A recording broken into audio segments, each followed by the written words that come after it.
Shalom, queridos. Nós estamos começando nosso quinto discipulado sobre essa série sobre escatologia e eu quero te dar as boas-vindas para mais esse discipulado e quero que, antes da gente começar a ministrar, antes de começar a falar sobre o assunto de hoje, eu entendo que o assunto de hoje talvez seja um dos assuntos mais pesados desse estudo sobre escatologia. Mas eu quero lembrar a vocês qual é o princípio e qual é a motivação que está por trás de nós estudarmos escatologia dentro do discipulado. Nós não estamos aqui fazendo um curso teológico, não estamos entrando em detalhes teológicos, nem discutindo visões teológicas. Nós estamos falando de uma visão que o ministério como um todo entende que é a visão mais correta, que é aceita, que é a visão mais correta, e nós não estamos aqui para poder ficar entrando em pormenores. Por que estou te falando isso? Porque esse tema de hoje é um tema mais pesado, é um tema que pode trazer peso para o seu coração, porque nós vamos falar justamente do que vai acontecer durante o governo do Anticristo, durante aqueles 7 anos de tribulação aqui na Terra. Então, pode ser que isso traga peso para o seu coração, pode ser que isso traga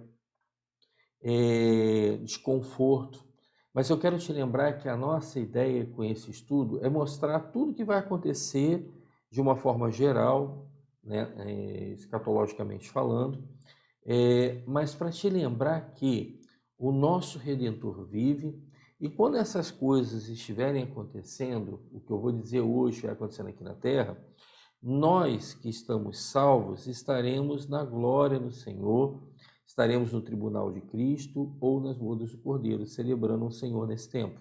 Então nós não vamos participar de nada disso que vai estar acontecendo aqui, tá? Dentro da visão teológica que nós temos.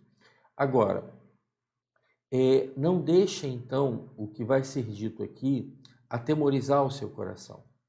Entenda que tudo que vai ser dito aqui serve para gerar em você fé, para que você acredite que Jesus está vindo e para que você tome todos os posicionamentos necessários para que você não fique para trás.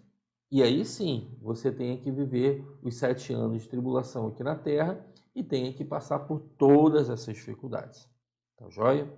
Então nós vamos começar, como a gente tem feito nos outros estudos, vamos olhar novamente aquele gráfico, aquele mapa que nós fizemos, relacionando o tempo. Então o Daniel vai colocar aí para a gente de novo esse mapa. E aí agora nós vamos nos localizar para saber o que vai ser dito hoje, né? Nós estamos no quinto estudo, já estamos praticamente fechando esse estudo sobre escatologia básica, tá joia? Então, olhando aí o nosso gráfico, né? Olhando o gráfico, a gente tem a linha do tempo, como já foi dito, você está vendo aí. Primeiro tópico, nascimento de Jesus. Eu vou ser mais rápido hoje porque o assunto é um pouco mais extenso, então não dá para ficar entrando em tantos detalhes. Nascimento de Jesus, 33 anos depois, né, é a morte, a crucificação de Cristo, a ressurreição dele, e aí depois nós temos os dias atuais marcados aí. Nós estamos em 2020, pode ser que Jesus volte hoje, pode ser que volte amanhã. A minha oração é que Jesus volte hoje. Depois disso tem a interrogação, porque a gente não sabe quando que vai acontecer o arrebatamento da igreja. Como eu já disse, só Deus sabe o dia e a hora. Pastor, mas tem tanta gente falando o dia e a hora, os sinais estão acontecendo e tal. Deixa eu te dizer uma coisa. Tem muita gente especulando o dia e a hora. E pode ser que alguns deles até acertem, porque são tantas datas, são tantos dias e horas que estão sendo especulados, tantos estudos, que pode ser até que eles acertem. Mas a verdade é que a gente não tem que estar preocupado com o dia e a hora que vai acontecer. A gente tem que estar preocupado em estar preparado para que quando aconteça, nós estejamos preparados para sermos arrebatados.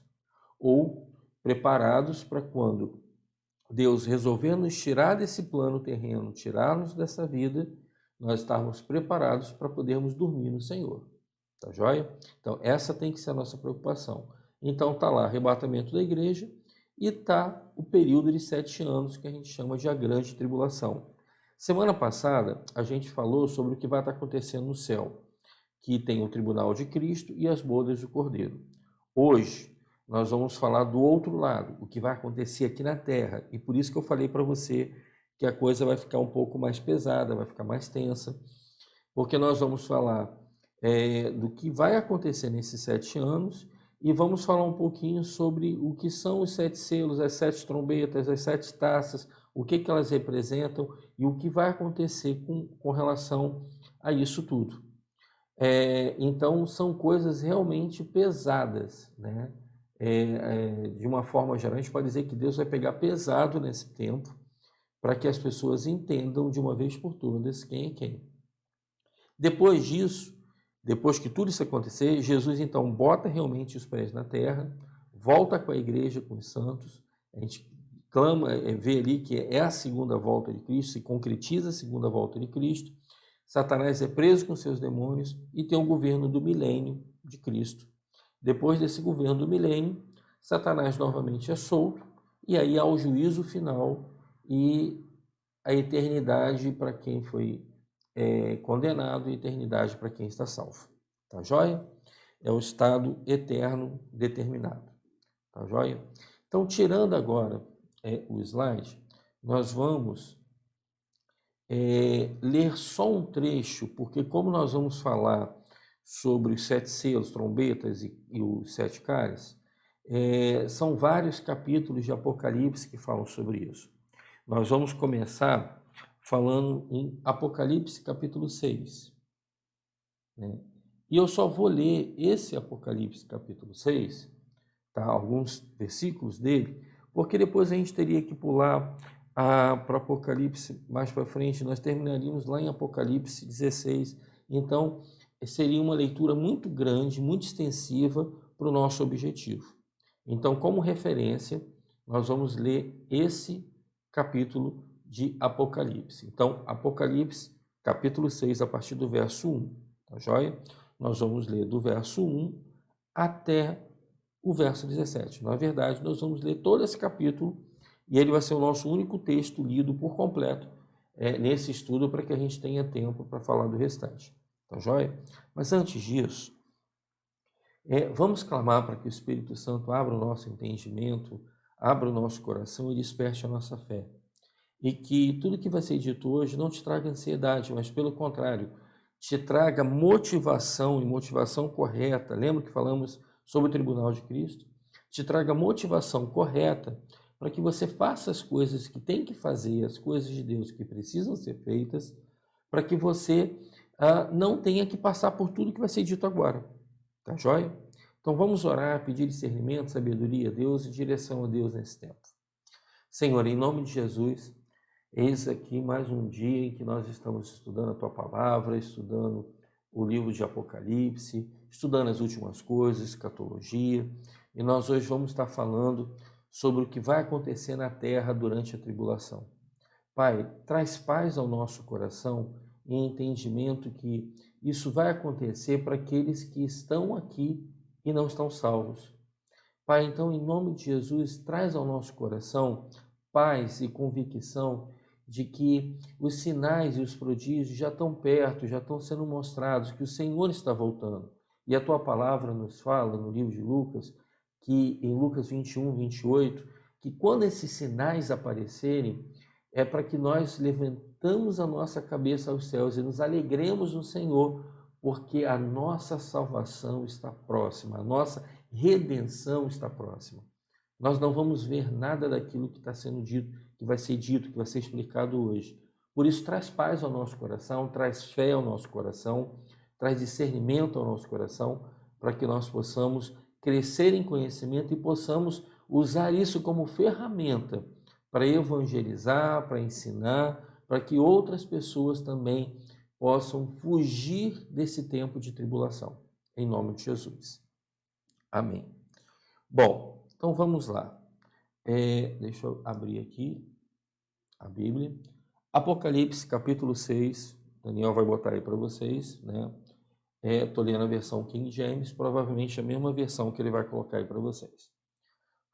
Apocalipse capítulo 6, verso 1 diz assim: E havendo o cordeiro aberto um dos selos, olhei e ouvi um dos 4 animais que dizia, como em voz de trovão: Vem e vê.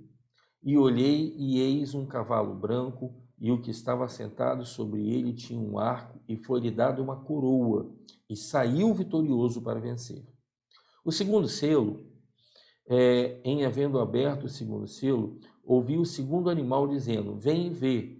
E saiu outro cavalo, vermelho, e ao que estava sentado sobre ele foi dado que tirasse a paz da terra, e que se matassem uns aos outros, e foi-lhe dado uma grande espada. Versículo 5. E havendo aberto o terceiro selo, ouvi dizer o terceiro animal: Vem e vê. E olhei, e eis que um cavalo preto, e o que sobre ele estava sentado tinha uma balança em sua mão. E ouvi uma voz no meio dos 4 animais que dizia: Uma medida de trigo por um dinheiro, e 3 medidas de cevada por um dinheiro, e não danifiques o azeite e o vinho. O quarto selo, versículo 7, está dizendo assim: E havendo aberto o quarto selo, ouvi a voz do quarto animal que dizia: Vem e vê. E olhei, e eis que um cavalo amarelo, e o que estava sentado sobre ele tinha por nome Morte, e o inferno o seguia, e foi-lhes dado poder para matar a 4ª parte da terra, com espada, e com fome, e com peste, e com todas as feras da terra. Versículo 9. E havendo aberto o 5º selo, vi debaixo do altar as almas dos que foram mortos por amor da palavra de Deus e por amor do testemunho que deram. E clamavam com grande voz, dizendo: Até quando, ó verdadeiro e santo dominador, não julgas e vingas o nosso sangue dos que habitam sobre a terra? Versículo 11. Foram dadas a cada um compridas vestes brancas, e foi-lhes dito que repousasse ainda um pouco de tempo, até que também se completasse o número dos seus conservos e seus irmãos que haviam de ser mortos como eles foram. Isso aqui a gente vai falar, é muito importante. Versículo 12. E havendo aberto o 6º selo, olhei, e eis que houve um grande tremor de terra, e o sol tornou-se negro como saco de silício, e a lua tornou-se como sangue. E as estrelas do céu caíram sobre a terra, como quando a figueira lança de si os seus figos verdes, abalada por um vento forte. E o céu retirou-se como um livro que se enrola, e todos os montes e ilhas foram removidos de seus lugares, e os reis da terra, e os grandes e os ricos, e os tribunos e os poderosos, e todo servo e todo livre se esconderam nas cavernas, nas rochas das montanhas. E diziam aos montes e aos rochedos: Cai sobre nós, e escondei-nos do rosto daquele que está sentado sobre o trono e da ira do Cordeiro, porque é vindo o grande dia da sua ira, e quem poderá subsistir? Então vejam que esse relato que a gente leu aqui é um relato poderoso e é um relato muito, muito forte. Então, o que nós vamos estar observando a partir de agora? Nós vamos falar um pouquinho sobre a tribulação e vamos entrar nessa questão dos selos, das trombetas e das taças. Olha só, a tribulação, quando ela começar, esse período de 7 anos, essa tribulação ela não vai começar já acontecendo tudo isso. A tribulação ela é marcada pelo arrebatamento da igreja. Lembra dos primeiros estudos? Os mortos vão ressurgir, os mortos em Cristo vão ser ressuscitados, e a igreja vai ser arrebatada juntamente com esses mortos. Primeiro, os mortos eles vão ser ressuscitados e a igreja arrebatada. Só que isso vai se dar numa fração de tempo tão pequena, mas tão pequena, que a sensação é que vai ser tudo ao mesmo tempo. E muito provavelmente, por ser muito rápido, as pessoas que vão estar aqui na Terra não vão perceber até que os mortos foram ressurretos, mas vão perceber que a igreja sumiu, porque não tem como esconder que milhões de pessoas espalhadas por todo o mundo sumiram, né? Ali começa os 7 anos de tribulação, os 7 anos da grande tribulação. Quando isso acontecer, as nações da terra vão ficar tentando encontrar explicações para o sumiço de tanta gente. E isso vai obrigar, de uma forma ou de outra, a se colocar alguém à frente para tomar conta da crise. Tudo que nós estamos vendo hoje, eu falei isso nos primeiros vídeos, sobre a necessidade de controle que os governos estão nos impondo, principalmente governos comunistas, totalitários, governos antidemocráticos e por aí vai. Esses governos, eles estão de todo jeito preparando o povo para aceitar tudo.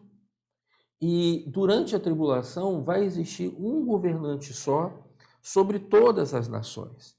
Então as nações vão ter que estar falando praticamente a mesma língua no sentido de obediência, no sentido de receber a ordem, abaixo a cabeça e cumpro.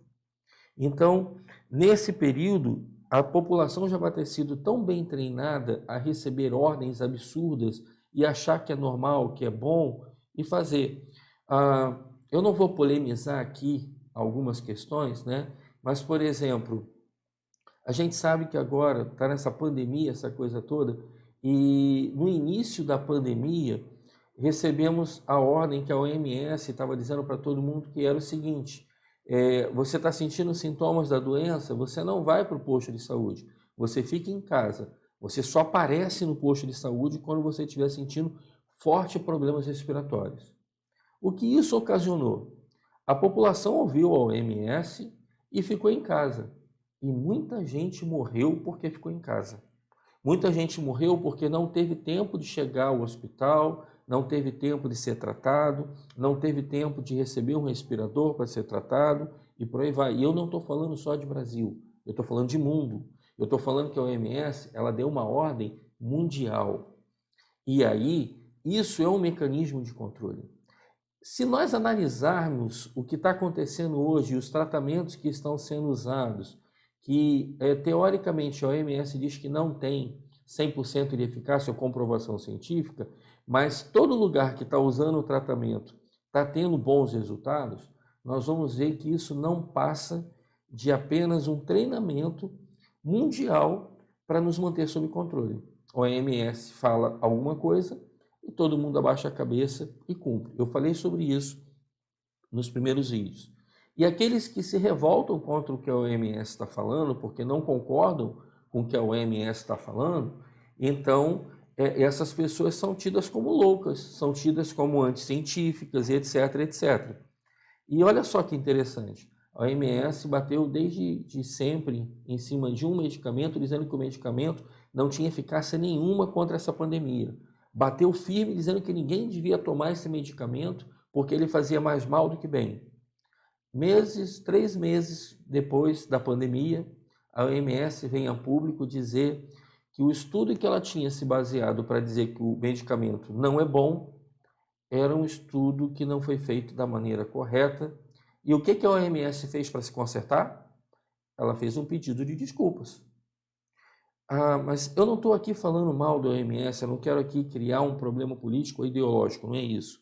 O que eu quero mostrar para você nesse ponto que eu te falei agora é o seguinte: a OMS fez um pedido de desculpas porque o medicamento que ela disse que não teria efeito, ele poderia ter salvado muitas vidas. Na verdade, pela quantidade de vidas que já morreu no Brasil e em vários países do mundo, poderia ter salvado milhares de vidas. Mas o que os governos do mundo fizeram com a OMS? Nada. A OMS pediu desculpas porque ela errou, porque ela não olhou direito o estudo e disse que ia começar a fazer um estudo sobre o medicamento. E os governos simplesmente não fizeram nada. Ou seja, a OMS ela controla a situação, ela está criando, não só a OMS, mas com vários órgãos mundiais, criam na gente a sensação de que nós temos que obedecer essas coisas cegamente e nos controlam. E aí nós estamos debaixo desse cabresto. Mas isso é só um treinamento. Porque quando começar os 7 anos de tribulação, aí sim a coisa vai ficar apertada. Porque a situação na Terra vai ser tão tensa, porque sumiu a igreja, e aí a nova era vai tentar explicar que foram arrebatados por discos voadores, etc, etc, etc. Mas vai ficar tão tensa que vai ter que se levantar um líder mundial para tentar controlar a situação. E aí é a hora que aparece o anticristo. É nessa hora de caos mundial que ele vai aparecer como salvador da pátria. E nos 3 primeiros anos e meio dessa tribulação, ele vai demonstrar para todo mundo que ele realmente é o salvador da pátria. Ele vai conseguir resolver muitos problemas que foram deixados por conta do sumiço da igreja, por conta do arrebatamento da igreja. Ele vai conseguir resolver problemas que até hoje a gente não consegue imaginar soluções. Mas como a maioria dos problemas, quem causa no mundo é o próprio inferno, então se o inferno está no controle, vai ficar fácil dele resolver esses problemas. E ele vai resolver vários problemas. Então o mundo vai começar a olhar para o anticristo, para aquele que está sentado, né, no governo agora, no governo mundial, e vai começar a falar, esse é o cara que nós precisávamos. Demorou a chegar o cara que nós precisávamos. E aí, as pessoas vão começar a olhar para ele como se ele fosse o Messias, como se ele fosse um Deus. E depois de 3 anos e meio desse período, ele vai começar a reivindicar esse posicionamento. Ele vai começar a reivindicar de que realmente ele é algo mais do que apenas um homem que está controlando e está numa posição chave na Terra. Ele vai começar a reivindicar adoração, ele vai começar a reivindicar coisas que somente podem ser dadas a Deus. E aí é nesse período, nesses 3 anos e meio, depois desses primeiros 3 anos e meio, na metade da tribulação, é que começa a acontecer o que nós lemos agora em Apocalipse 6. Então vamos ver que durante a tribulação acontecem 3 fatos muito importantes. Os selos são abertos, as trombetas são tocadas e as taças são derramadas. Mas o que isso representa?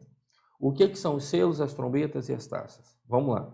Vamos começar pelo capítulo 6, que é onde a gente começa a ver o desenrolar dessa história e o apóstolo ele começa a dizer para a gente sobre os selos, ele começa a falar sobre a visão que ele teve sobre os selos. Então vamos lá. O primeiro selo que foi aberto, antes de eu falar do primeiro selo, eu queria que você entendesse essa questão do selo. Na época de Cristo, na época lá de Jesus, era costume dos judeus pegar um pergaminho, faz sentido o pergaminho? Imagina uma folha grande de papel, e eles escreviam alguma coisa, e aí enrolavam e selavam.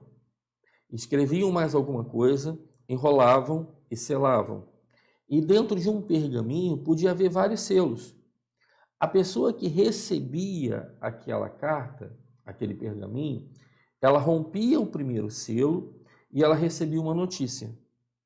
Ela lia aquela notícia e só depois que ela lia aquela notícia, ela rompia o segundo selo e ela começava a ler a outra notícia, e assim até acabar a carta.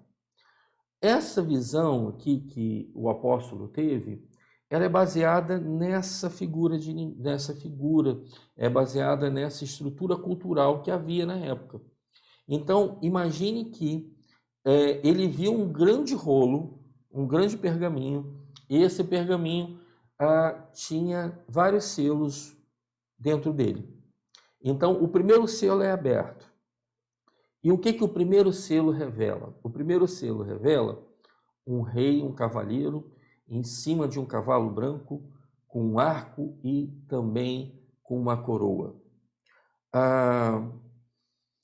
Alguns teólogos dizem que isso aí pode representar o anticristo e alguns teólogos dizem que pode representar Jesus. Eu entendo que representa Jesus. Por que, pastor Walter, sua visão é de que é Jesus? Simples, a minha explicação é simples. Porque fala que no final do versículo que ele venceu, que ele vencerá. Então, eu não posso acreditar que é o anticristo porque o anticristo não vai vencer. Então, eu entendo que esse selo está falando de Jesus. E está falando de uma carta que está sendo aberta, e é como essa carta estivesse dizendo assim, olha, primeira notícia da carta que eu estou mandando para vocês, eu, Jesus, o Rei dos Reis, eu, o Senhor dessa terra, que comprei a terra com meu sangue, que comprei vocês com meu sangue na cruz, eu estou vindo tomar posse. Eu estou vindo agora tomar posse daquilo que eu comprei.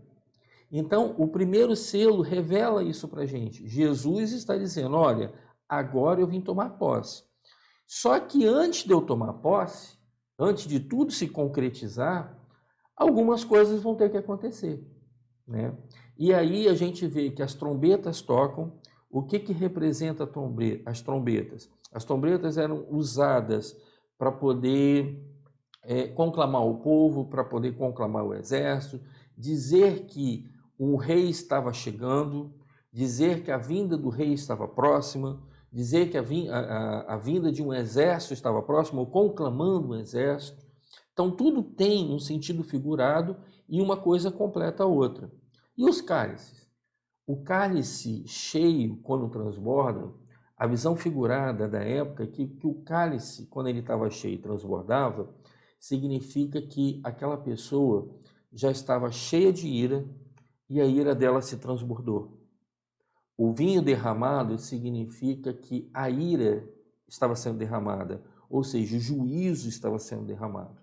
Então a gente vê aí 3 figuras, né? Nós vemos os selos, nós vemos as trombetas e nós vemos os cálices.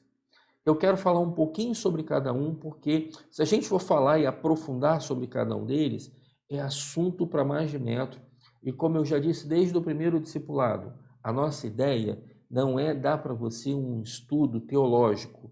A nossa ideia é gerar em você fé para que você acredite que tudo isso vai acontecer e que você tenha a opção de escolher em qual lado você vai estar. Eu já escolhi o meu lado é o de Jesus. Eu quero ter sido arrebatado. Nesse momento, eu quero estar lá no céu, vivendo o tribunal de Cristo e as bodas do Cordeiro, e eu não quero nem saber o que está acontecendo aqui na terra. Ah, pastor, mas e se você morrer antes do arrebatamento? O meu lado também já está escolhido. Eu vou descansar no Senhor e aguardar o arrebatamento da igreja, onde os mortos em Cristo vão ser ressurretos e vão subir com a igreja. Então, o meu lado eu já escolhi. Agora, depende de você escolher o seu. Tá joia? Então, tudo que eu estou te dizendo aqui é para que você tenha fundamentos para poder escolher o seu lado. Ontem eu estava aconselhando 2 adolescentes e eu falei o seguinte para eles: nós não temos que acreditar apenas em tudo que nós ouvimos. Ah, aconteceu isso, aconteceu aquilo. Não. Nós ouvimos uma história, mas para acreditar nessa história, a gente tem que ver o embasamento dela. A gente tem que ver quem é que está trazendo essa história. A gente tem que ver se ela tem veracidade, se ela tem base. E o que nós estamos falando aqui é da palavra de Deus. Até hoje, a ciência não conseguiu provar que a palavra de Deus é mentirosa. A ciência tenta desmoralizar a palavra de Deus, mas não consegue. E a cada profecia que a palavra tem, a cada passar de tempo, as profecias se cumprem, mostrando que a palavra é fiel e fidedigna. Então, sim, vale a pena eu acreditar naquilo que a Bíblia me ensina e me diz. E essa é a oportunidade de você entender o que a Bíblia está te falando sobre os últimos dias. Então, vamos voltar para lá para os selos. A carta está sendo aberta, Jesus está dizendo, estou aqui com a carta, estou aqui com o decreto dizendo que eu tenho a posse disso tudo. E ele abre, o primeiro selo revela que ele está em cima de um cavalo branco, com a coroa, e dali ele começa a observar tudo o que vai acontecer. O segundo selo fala sobre um cavalo vermelho. Esse cavalo vermelho representa guerras. Pastor, mas nós já estamos vendo guerras nos dias de hoje. Só entenda o seguinte: todos esses selos que estão sendo abertos, eles teologicamente se afirma que eles vão atingir, no mínimo, 25% da população mundial. Ou seja, de 1/4 da população mundial vai ser atingida por esse selo.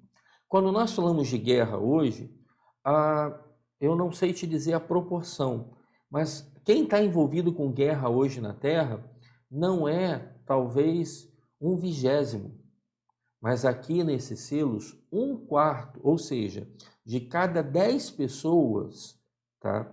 Vamos pensar assim, de cada 10 pessoas, 2,5 pessoas vão estar envolvidas na guerra. Ah, pastor, o número ficou incompleto, ficou com vírgula, eu não entendi. Então, vamos melhorar a situação. A cada 100 pessoas, 25 pessoas vão estar envolvidas na guerra. é um número muito grande, principalmente quando você projeta para o número da população da Terra. Depois do segundo selo, nós temos o terceiro selo, que é um cavalo preto. Né? A visão fala sobre um cavalo preto. E o que esse cavalo preto traz? Ele fala sobre fome e escassez. Inclusive, a referência fala sobre a questão do valor da comida e etc. Né? Quando você lê Apocalipse, você vai ver isso. Nós lemos a passagem, depois você relê para você ver o que eu estou te dizendo. Então, esse cavalo, ele vai falar sobre fome e escassez. Também vai atingir, basicamente, 1/4 da população da Terra. Ah, pastor, hoje muita gente passa fome na Terra, mas não é 1/4 da população que está passando fome. Tá? Então, esses selos vão só mostrar que a coisa vai piorar nesses 3 anos e meio. Vai piorar de uma forma muito, mas muito grande. Depois nós vemos o quarto selo, que fala sobre um cavalo amarelo. O cavalo amarelo representa a morte. E a morte também vai alcançar 25%. Pastor, mas se a morte, tudo vai alcançar 25%, já tem 4 selos e já matou todo mundo. Não quer dizer que a pessoa que vai ser atingida por uma praga, ela não vai ser atingida pelas outras. Não, ela pode ser atingida pelas 4. Né? E vamos lá. A visão dos mártires que falando e clamando, até quando isso tudo vai acontecer? Esse é o quinto selo. No quinto selo, os mártires cobram. Senhor, até quando nós vamos esperar que o nosso sangue seja vingado por aqueles que tiraram a nossa vida, por aqueles que fizeram mal na terra? E aí, a palavra nesse versículo termina dizendo assim, isso é muito interessante. Ela fala para eles, olha, espera mais um pouquinho, porque ainda tem um povo que vai se juntar a vocês. Pastor, quem é esse povo que vai se juntar a esses mártires? Porque esses mártires foram os que morreram por conta de Jesus. A igreja está lá, arrebatada e tal, esses são os mártires que morreram por causa de Jesus. Então, quem vai se juntar a esses mártires? Durante a grande tribulação, quem não receber a marca da besta, né, o famoso 666, pastor, como é que vai ser essa marca? Estão dizendo que é um microchip, estão dizendo que é uma tatuagem. Eu não sei te dizer, eu sei que ela vai existir. E sem ela você não vai comprar, não vai trocar, não vai fazer nada. E ela vai ser implantada, muito provavelmente, logo no início da tribulação, justamente como um dos meios de controle para poder manipular as massas e poder organizar a situação de caos. Mas quem se lembrar da palavra, falar assim, puxa, eu fiquei para trás. Eu ouvi uma pregação, eu vi um vídeo um tempo atrás e o pastor Val estava dizendo que isso ia acontecer e aconteceu e eu fiquei para trás. Então eu sei que eu não posso receber essa marca. Quem não receber a marca vai ser perseguido. Quem não receber a marca e confessar Jesus como Senhor e Salvador vai ser perseguido. E a grande maioria desses será morta. Poucos vão ser aqueles que vão conseguir chegar no final dos 7 anos de tribulação sem receber a marca e professando Jesus como Senhor e Salvador. Então, nesse selo, quando os mártires clamam por justiça e falam, espera mais um pouquinho que tem gente que vai se juntar a vocês, ele está falando desse povo que está aqui na tribulação, né, que vai estar na terra na tribulação, mas que não vai se vender o anticristo. E eles vão morrer e vão se juntar aos mártires, e aqueles que ficarem vivos até o final, eles também vão se juntar no final de tudo. Tá joia? O sexto selo, né, fala sobre perturbações cósmicas e também faz uma profecia sobre os 144 mil judeus que serão marcados, selados. Essas perturbações cósmicas vão ser coisas, sinais cósmicos terríveis, vão ser coisas que vai assustar muito quem estiver aqui. Hoje, às vezes, a gente vê um meteoro passando, um cometa passando, e nós ficamos encantados ou ficamos assustados. Mas o que vai acontecer aqui vai extrapolar tudo que a gente já viu, já imaginou. Tá joia? Algumas teorias falam, inclusive, de que, muito provavelmente, 1/3 do universo entre em colapso, ou seja, 1/3 das estrelas deixe de existir, 1/3 do Sol perca seu brilho, coisas do tipo, mas são especulações, são teorias teológicas, eu não quero me aprofundar nisso, eu quero te mostrar que isso vai acontecer, vai ter catástrofes que vão estar além do nosso pensamento hoje humano e vai acontecer a nível, entre aspas, espacial, de uma forma cósmica. E depois disso tem o 7º selo. E o 7º selo, ele vai despertar o soar das trombetas. O 7º selo, ele vai fazer com que as trombetas agora comecem a ser tocadas. E aí, sabe aquela história que a gente pensa assim, não dá para ficar pior? Vai ficar pior. Então nós vamos falar agora sobre essas 7 trombetas. Isso vai estar a partir, se você quiser acompanhar e ler sobre isso, eu não vou ler porque senão o texto fica muito longe, o nosso vídeo vai ficar muito longe, a ideia não é essa. E como eu falei, isso aqui não é um curso teológico, isso aqui é um curso, na verdade é um discipulado para gerar fé em você e você poder escolher o lado que você quer ficar. Qual é o lado que você vai escolher? Se você quiser acompanhar a questão das trombetas, você vai ver a partir do capítulo 8 de Apocalipse, vai falar sobre as trombetas. Então, a primeira trombeta, ela vai trazer mais consequências e essas consequências vão ser ainda piores do que as primeiras. A primeira trombeta, ela vai liberar uma chuva de granizo e fogo e vai ser uma coisa terrível. As pessoas vão ficar correndo de um lado para o outro, procurando abrigo, tentando se esconder. A segunda trombeta vai falar sobre uma grande montanha em chamas que vai ser lançada no mar. Se a gente for tentar entender isso na nossa linguagem de hoje, nós podemos imaginar que, muito provavelmente, um grande meteoro, que todos nós sabemos que o meteoro, quando ele entra na atmosfera da Terra, normalmente, ou ele se dissolve, evapora, vira poeira, ou quando ele é muito grande e ele não evapora de vez, ele vira uma bola de fogo. Ele pega fogo por conta do atrito com a atmosfera. Então, muito provavelmente, essa montanha de fogo que o apóstolo vê e relata para a gente, pode ser um meteoro muito grande caindo no mar. Agora, se um meteoro muito grande, uma montanha que seja, de fogo, cai no mar, imagina a quantidade de problemas que isso vai causar. Se terremotos em regiões oceânicas causam tsunamis, ou seja, aquelas ondas gigantescas que devastam o litoral de alguns lugares, como já aconteceu no Japão, na Indonésia, em vários outros lugares do mundo, imagina esse meteoro caindo no meio do mar.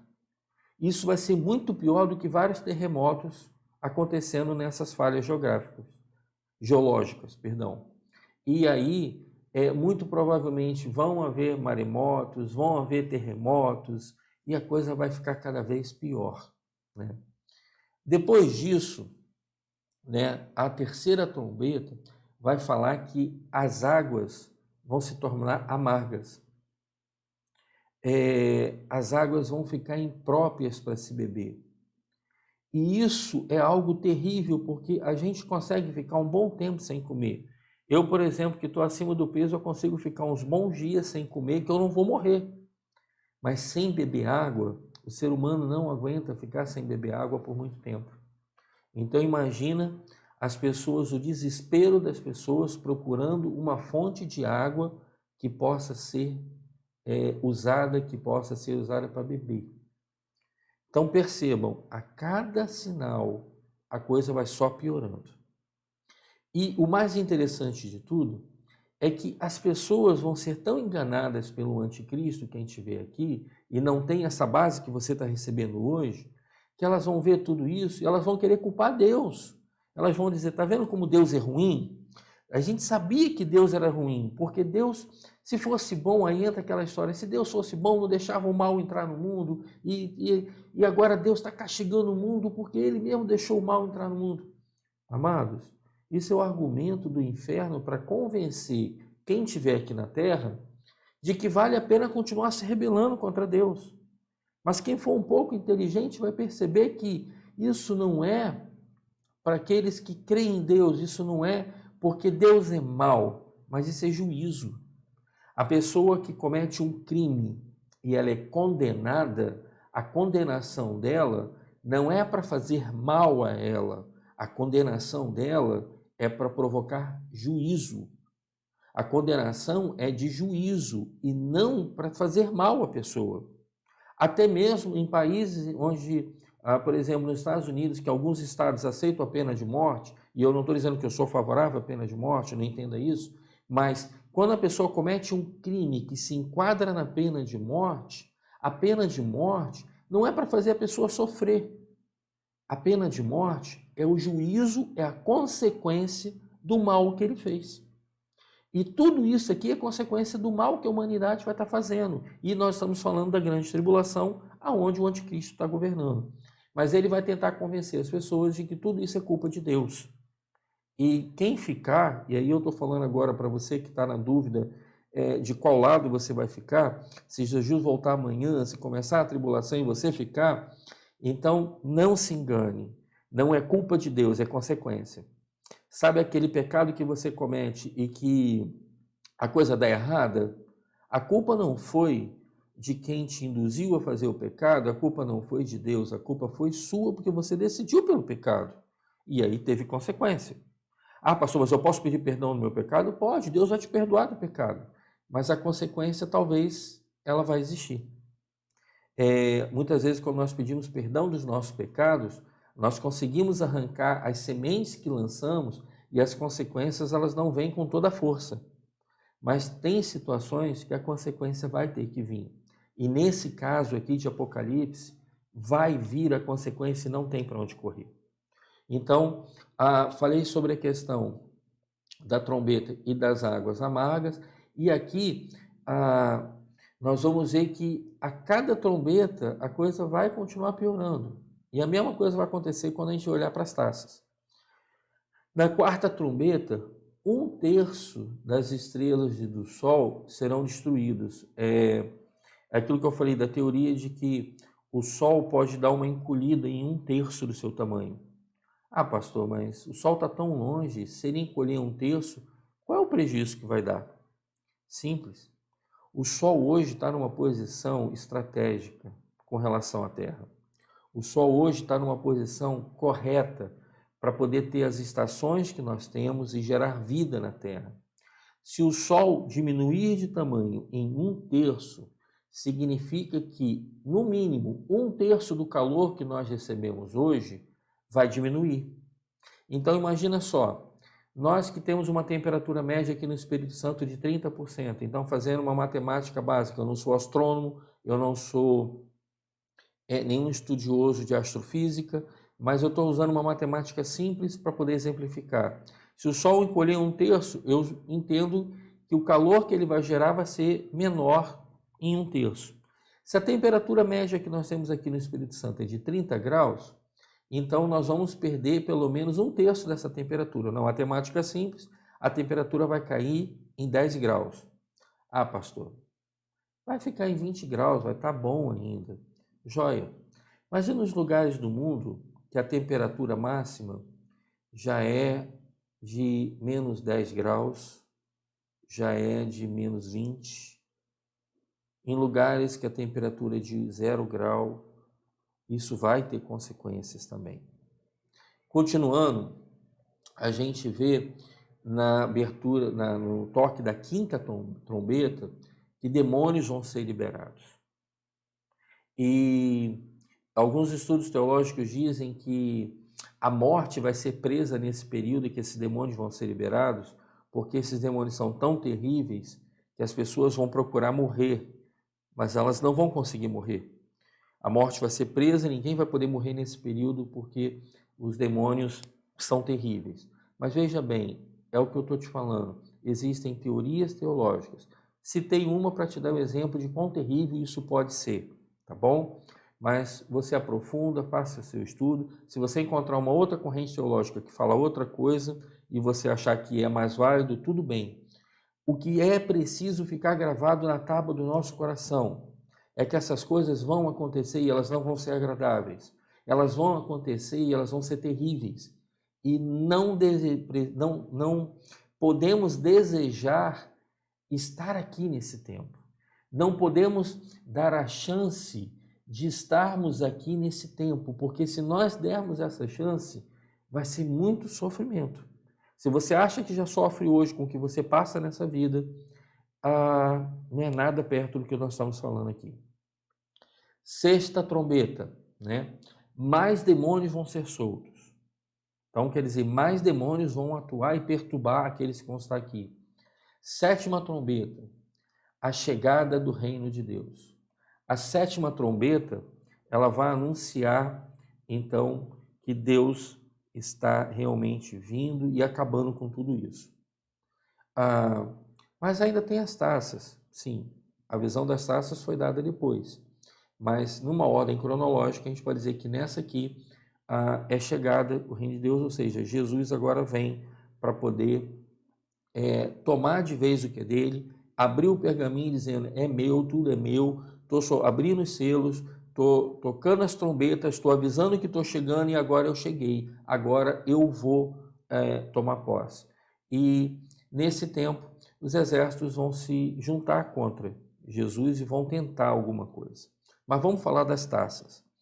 A taça representa a ira, representa juízo, e vocês podem ler um pouco mais sobre isso lá em Apocalipse 16. Por isso que eu falei que eu não ia ler tudo, porque senão nós íamos ler do 6 ao 16, seriam 11 capítulos para ler, seria muita coisa. A primeira taça que é derramada, ela fala sobre doença. Mas olha que interessante dessa taça. Essa taça, quando ela está sendo derramada da ira de Deus, ela não vai atingir aqueles que não têm a marca. Então, aqueles que têm a marca vão ser atingidos por essa doença que a taça vai ser derramada. A segunda taça é que vai trazer morte sobre o mar. Os peixes, os animais que vivem no mar, eles vão morrer. A terceira taça fala sobre rios e as fontes de água que vão ter problemas e vão ter morte também.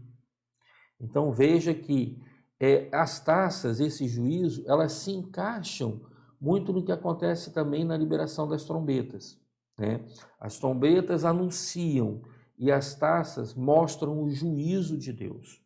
Uma coisa está encaixada, uma coisa está relacionada com a outra. E a gente vê na quarta taça, o sol aumenta seu calor. Aí aqui a gente pode dizer, mas tem uma contradição. Esse aumento de calor, ele pode ser gerado por muita coisa, né? Toda estrela, quando ela está próxima de morrer, ela aumenta de tamanho. Então, como a gente fala aqui que as trombetas falam de grandes catástrofes cósmicas e que pode diminuir de tamanho e que não sei o quê, volto a dizer, isso tudo a gente não tem como dizer com firmeza, com certeza como vai acontecer. Mas uma estrela, quando ela está próxima de morrer, ela aumenta de tamanho. E quando ela aumenta de tamanho, os planetas, os astros que estão próximos dela, sofrem um aumento de temperatura também. Então, essa taça pode estar se referindo, em determinado momento, a algo semelhante a isso. Por exemplo, a predição da morte do Sol, como nós conhecemos. A quinta taça fala sobre dores inimagináveis, né? Dores tão terríveis que as pessoas vão morder as línguas por estar sentindo tanta dor. Então vejam que o juízo não vai ser brincadeira. Sexta taça fala sobre o rio Eufrates, né? E fala que o rio Eufrates ele vai secar. E aí, no rio, nessa hora, fala que o dragão, a besta e o profeta, né, do anticristo, vai sair demônios da boca deles. Vão sair 3 demônios da boca deles. E esses demônios vão sair para chamar os exércitos para uma guerra. É como se esses demônios já controlassem a mente dos líderes mundiais que estão sob o controle do anticristo, e eles vão dizer a esses líderes: olha, agora chegou o tempo da guerra, enviem seus exércitos.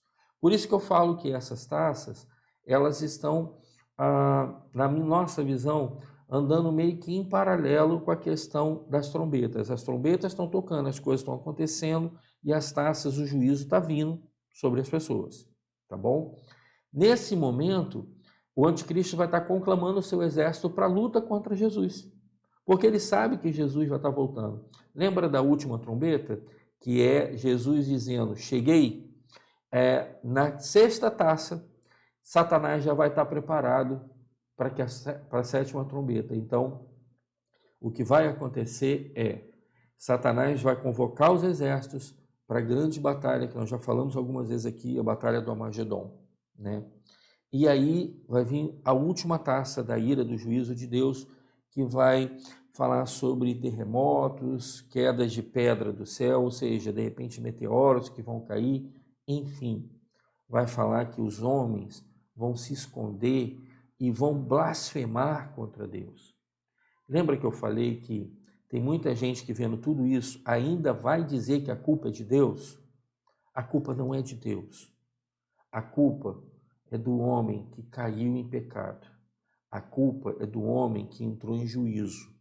Mas Deus deu uma abertura para a gente, e é esse o objetivo desse estudo de escatologia.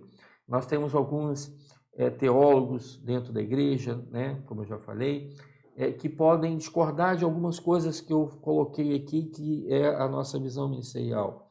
Mas o que realmente interessa, o que realmente nos une, o que realmente importa para a gente, é entender que essas coisas todas elas vão acontecer e nós temos que estar preparados para tomar uma posição correta. Essas pessoas elas vão estar num engano tão grande, mas tão grande, que elas estão vendo que é juízo que está acontecendo, mas elas vão blasfemar contra Deus. Então, hoje, trazendo para os nossos dias, hoje, quando acontece uma coisa ruim conosco, nós murmuramos, nós reclamamos, nós abrimos a nossa boca e às vezes até mesmo blasfemamos contra Deus. E olha que você não está passando nem um pouco do que foi escrito aqui nesses 7 anos de tribulação. Você não está passando nem um pouco do que aconteceu dos selos, das trombetas, da taça da ira de Deus. Você não está passando nem um pouco por isso. Cuidado. Quando você abre a sua boca para murmurar, você atrai sobre si demônios. A murmuração atrai desgraça. A gratidão atrai a presença de Deus. Então, voltando ao princípio do que nós queremos com esse estudo, queremos gerar fé em você. Lucas 21, 28. Quando todos os sinais estiverem acontecendo e dizendo que Jesus está voltando, que o arrebatamento da igreja é iminente, levantai as vossas cabeças e glorificai o nome do Senhor, porque a vossa redenção está próxima. É isso que nós precisamos entender. E enquanto isso não acontece, nós temos que entender essa lição aqui da sétima taça. Que as pessoas, mesmo vendo tudo acontecer, ainda culpavam Deus. Pare de culpar Deus por aquilo que está acontecendo na sua vida hoje. O que está acontecendo na sua vida hoje não é culpa de Deus.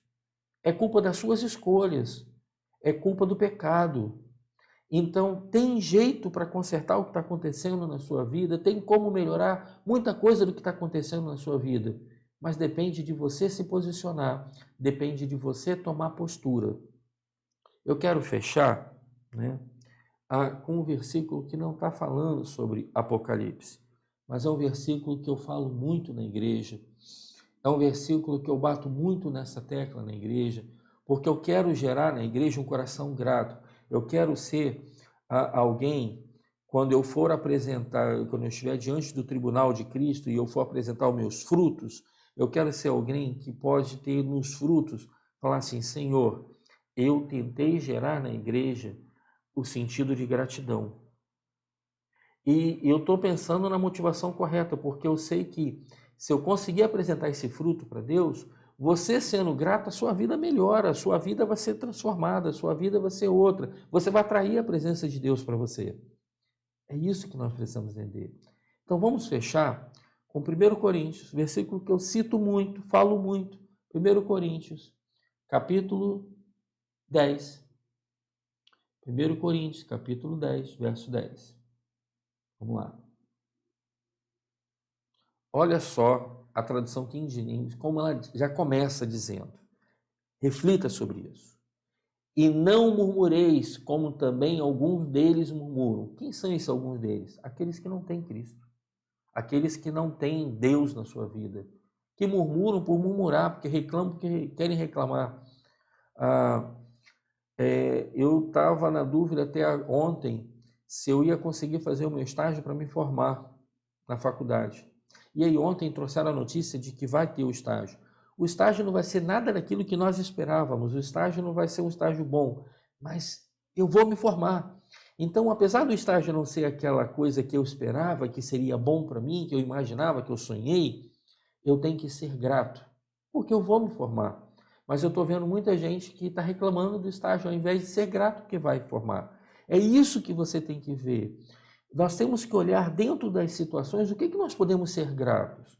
Aonde nós podemos ser gratos? Porque para murmurar é muito fácil. Para reclamar é muito fácil. Quando eu olho para o governo estadual para reclamar do governador, é muito fácil. Reclamar do prefeito é muito fácil. Reclamar do presidente é muito fácil. Reclamar do pastor é muito fácil. Mas o que eu posso olhar dentro desse todo contexto e ao invés de murmurar, eu posso ser grato a Deus?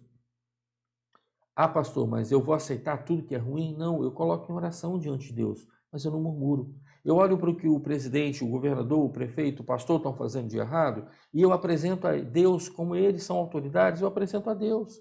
Olha, eles estão fazendo isso, Senhor. Toma eles nas tuas mãos, dá sabedoria, mostra para eles o que estão fazendo, traz sobre eles unção para que eles possam fazer as escolhas certas. Ou então, se eles não vão fazer as escolhas certas, troca, bota outro que possa fazer a coisa certa, mas não murmurar por isso.